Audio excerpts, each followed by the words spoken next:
Bonjour à vous. Cette séance va vous permettre de déconstruire certaines croyances que vous avez par rapport à la cigarette, par rapport à vous-même en tant que fumeur, par rapport à vos comportements, à vos envies, à vos dégoûts, car il est intéressant de considérer le fait que vous pouvez tout aussi bien ressentir de l'envie que du dégoût par rapport à la cigarette.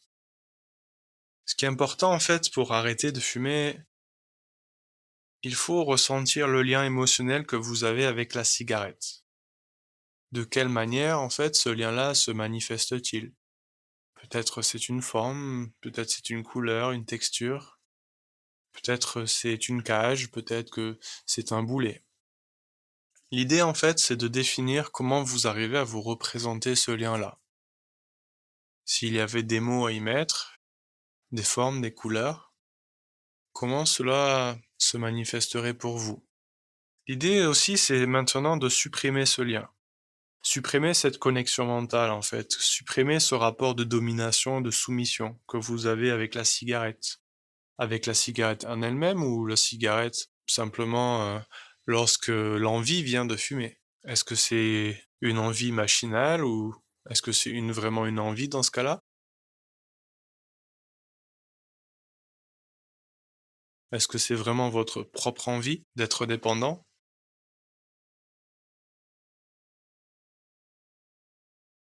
Il est important de supprimer aussi ce rapport de fragilité qui peut arriver. Ces moments où vous vous donnez de secondes chances dans votre vie. Est-ce que vous êtes du genre, à donner de secondes chances dans votre vie? Combien de fois vous donnez des secondes chances? Est-ce que c'est toujours une seconde chance si cela fait plus de 2 fois, 3 fois, 10 fois? Combien de secondes chances avez-vous donné à la cigarette depuis toutes ces années que vous fumez et tous les jours, en fait? Vous vous dites à chaque cigarette que, bah, ce sera la prochaine. Peut-être que cela fait 10 000 fois, 15 000 fois, 20 000 fois que vous vous donnez des secondes chances. C'est important de créer ce dégoût. C'est important de créer cette rébellion. C'est important de cultiver cette colère aussi, cette rage de vouloir, ne plus vouloir. Désirer, ne plus désirer, vouloir, ne plus vouloir. Le plus simple pour cela, c'est vous reconnecter à cette sensation, à une personne en particulier, si ça a été le cas, un ex ou une ex, et à remplacer la cigarette par cet ex. Cet ex, en fait, que vous ne voulez absolument plus voir, plus entendre, plus ressentir l'existence. En changeant vos perceptions, vous changez vos émotions et vous changez vos comportements. Vous vous souvenez de cet ex? Faites en sorte de goûter vraiment ce poison dans votre bouche, d'avaler ce poison, respirer ce poison, juste à plein poumon, jusqu'à ne plus pouvoir en fait, jusqu'à vous en rendre malade, à continuer à tolérer l'intolérable, à supporter, à subir tout cela, à continuer à penser que la cigarette est symbole de virilité pour les hommes peut-être, ou femme fatale pour les femmes. C'est vrai que le cinéma l'a très bien retranscrit de cette manière-là depuis les années 50-60. Et si c'est le cas, ben vous avez été très bien manipulé. Mes félicitations.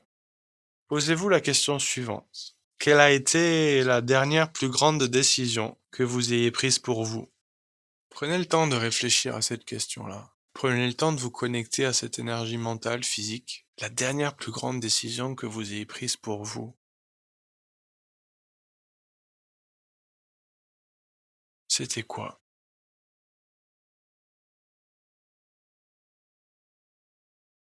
Quelle force, quelle rage, quelle envie, quel désir, sans peur, sans rien d'autre que la volonté de pouvoir vous exprimer. Connectez-vous à cette émotion et ressentez quelle partie du corps peut-être ressent le plus cette force, cette joie, cette fierté, cette rage. Connectez-vous à cette rage de vouloir changer, de vouloir réussir, de vouloir vous libérer, de vouloir vous rebeller de ce schéma qui vous tue. Parce que sans doute que vous en avez marre, n'est-ce pas? Peut-être que vous avez enfin décidé de vouloir gagner du temps sur votre vie. Peut-être que vous avez enfin compris qu'il n'y a pas 800 ans à tirer ici.